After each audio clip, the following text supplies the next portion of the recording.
Hello viewers, I am Princess Olarinwaju. Welcome to Seed of Glory International School.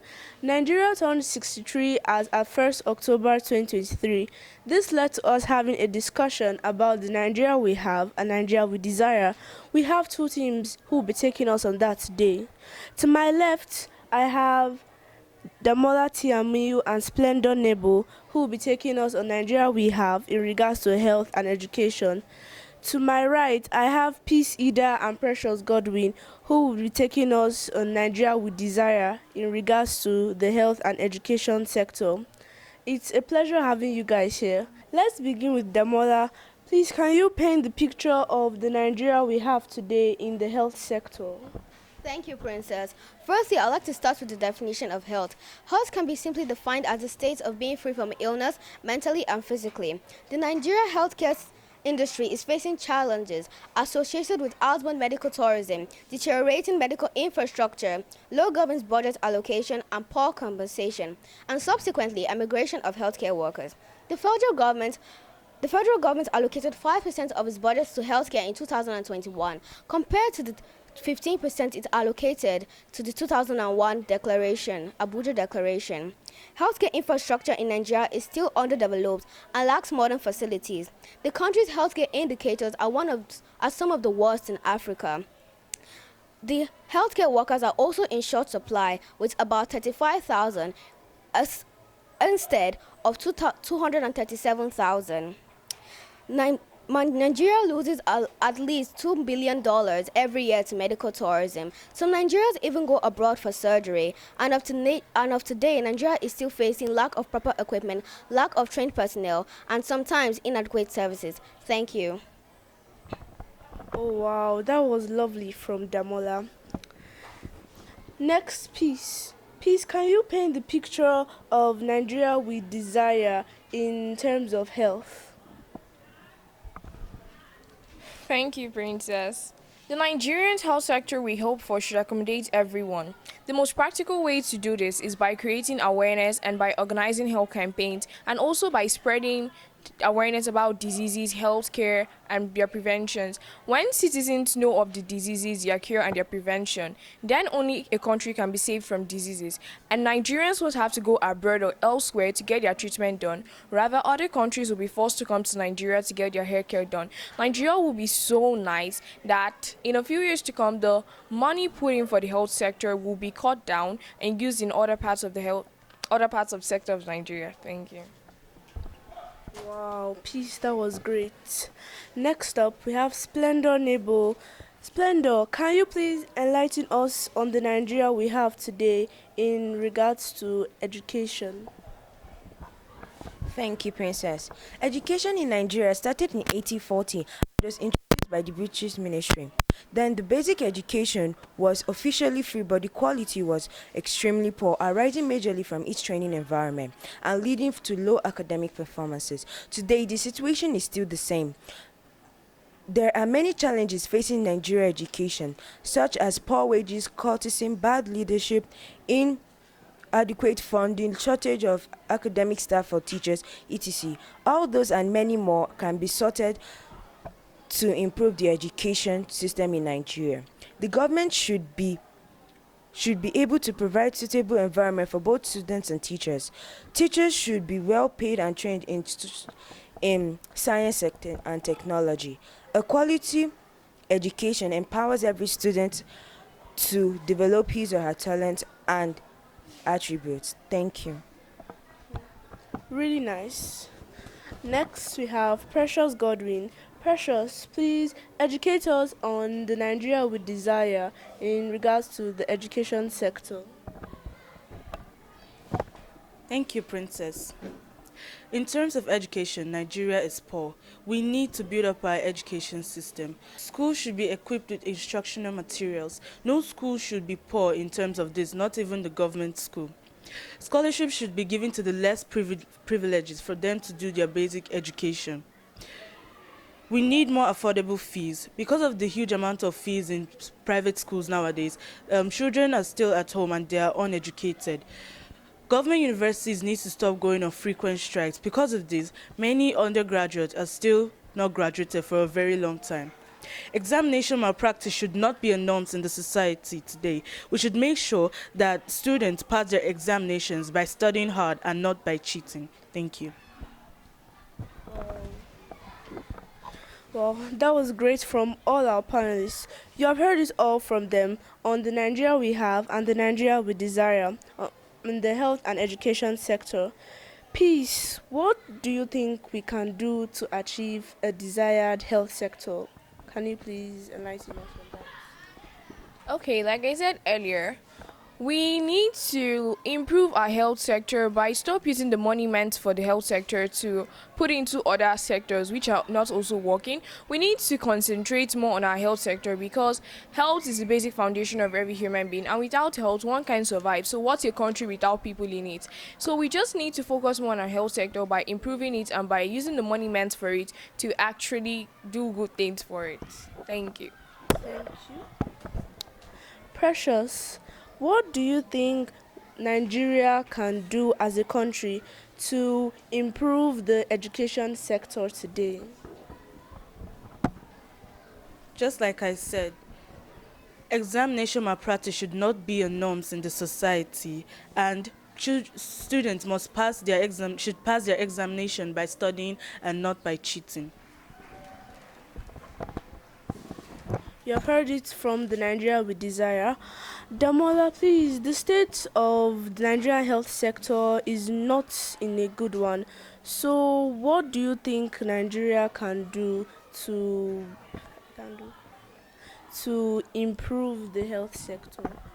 Nigeria should put in more efforts to make the health sector a better one than other sectors, which of course the health sector is one of the most important sectors. They should put in more effort and more budget to the health sector because all the hospitals will be needed to treat people, and with a country is without no people. So of course the health sector needs to be well kept.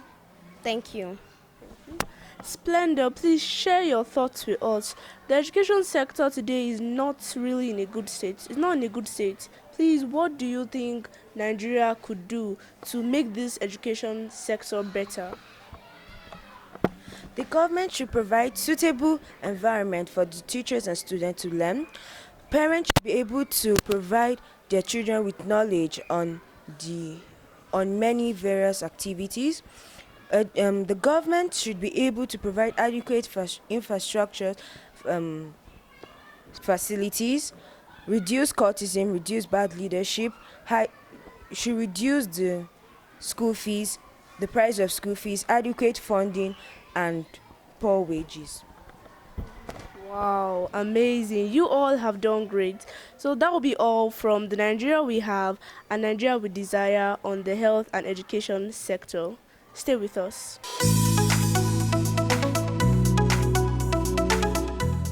Good day, viewers. Welcome to Seed of Glory International School. I am Zinat Isakau. As we all know, on Sunday, 1st of October 2023, Nigeria turned 63 and Independence Day was celebrated. Still in the mode of independence, I have my panel here to look at the Nigeria we have and the Nigeria we desire. On my right, I have Igodaro Peace, Nadia Zakari. On my left, I have Martha Ungu and Daniela Ojayokon. Our focus is on religion and economy. Firstly, we'll be looking at Martha on the Nigeria we have in the religion sector. Thank you, Zainab. The Nigeria we have based on religion. There are mainly three religions in Nigeria, which are Christianity, Islam, and Muslim, and traditional worshipping. But in some rural areas, there are also pagan worshipping. But before I go deep, what is religion? Religion refers to the belief in a divine entity or deity. Different people have different religion, and that's why different cultures exist. Religious violence in Nigeria mostly happened between the Christians and the Muslims. In modern Nigeria, which can be traced back to 1953, today religious violence in Nigeria is led by Boko Haram insurgency, which is aimed to establish an Islamic state in Nigeria, which is still ongoing. The majority of Christians is now found in the southeast, south-south, southwest, and middle belt region. It is estimated that around half Nigerians today are Muslims, while under half are Christians. In northern urban centers, however, 95% of the populations are Muslims. Due to these religious riots over years, there have been loss of lives, properties, and bloodshed of the innocent. Thank you. Wow, thank you very much, Martha. That was a good one from the region and Nigeria we have. Now, we will be looking at peace. Peace, please, can you take us through the Nigeria we desire on the religion sector? Thank you, Zina. According to Albert Einstein, we can't solve our problems with the same thinking we used when we made them. The above statement reveals the online fact that majority of problems faced by Nigerians are brought about their own mistakes. Hence, to put an end to all these once and for all, we should have to look at things from another perspective. Nigerians are very religious people. Many truly don't practice their faith. Mutha 1994 says there are three major religions in Nigeria: Christianity, Islam, and traditional worshippers. In 1960, the country was divided along religious zones and of influence, notably the Muslims in the north and the Christians in the south. This is the Nigeria we have, but not desire. The traditional religion appears to be the unpopulated religion because it does not go forth seeking converts, neither does it pick offense when deserted by its adherents, nor assume that their object of worship is superior. This is a rare quality of accommodation and tolerance to other religions. This is the Nigeria we want and desire.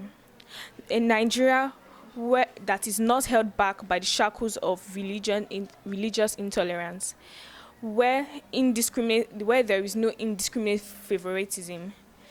A Nigeria where your chances of getting a job is not dependent on your religion. Thank you.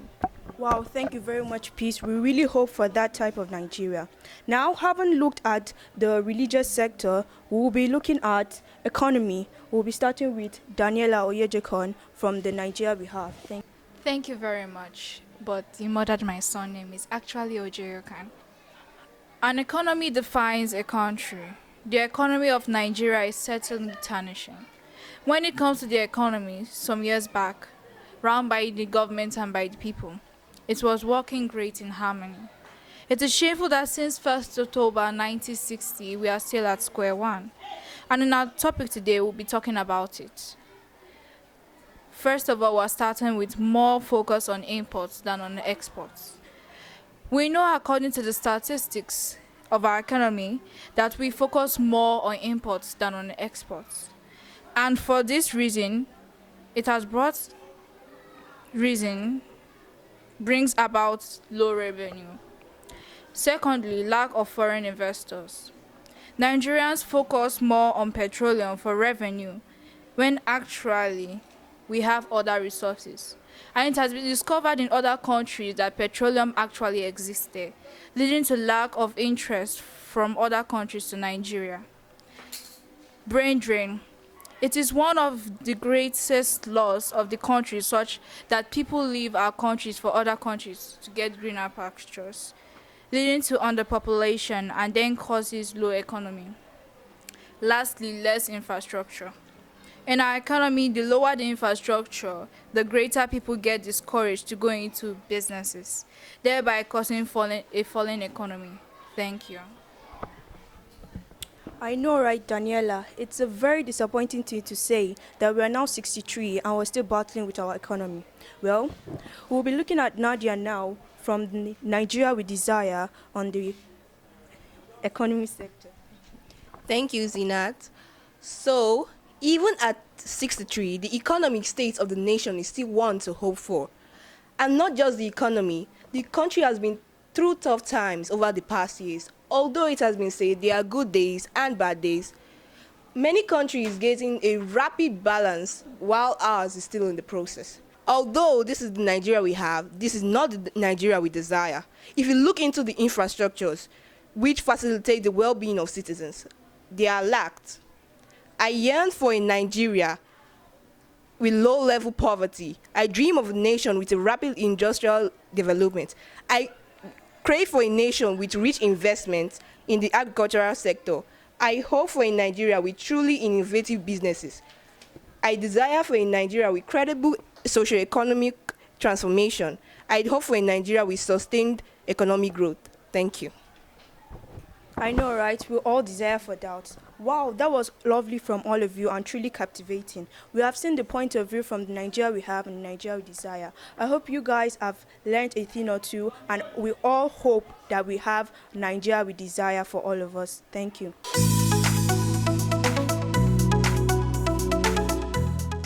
It's been an amazing time, but before we round up, we'd like to have Mark and Toby on my right tell us about the Nigeria we desire based on security. Thank you, Peace. Nigeria is battling security, but we desire better security. In Nigeria, where anyone can move around freely without fear of being harmed, people will be able to travel by road without being afraid of being kidnapped, robbed, or killed. There should be no security threats. Nigeria should be free from terrorists like Boko Haram, banditry from the northwest, Fulani herdsmen, and to mention a few. Tight security with a lot of soldiers and law enforcement agencies. CCTV should be installed. Security should be stable, not where one state is safe and the other there is chaos. The government should make a budget for better security. In Nigeria, to get more armed security agencies like the Air Force, Navy, and the Army, and to also get CCTV cameras and well-lighted streets. Thank you. Thank you. That was a really great point of view. It's been an interesting time. I would have Zina tell us her part of the view, the interesting part of all the discussion we had. Everyone did great. It was amazing. We had different views and opinions from the Nigeria we have and Nigeria we desire based on economy, religion, education, and others. I feel like we would really need to focus more on the Nigeria we desire because that's what we really need right now. Thank you very much, and we'll see you guys again.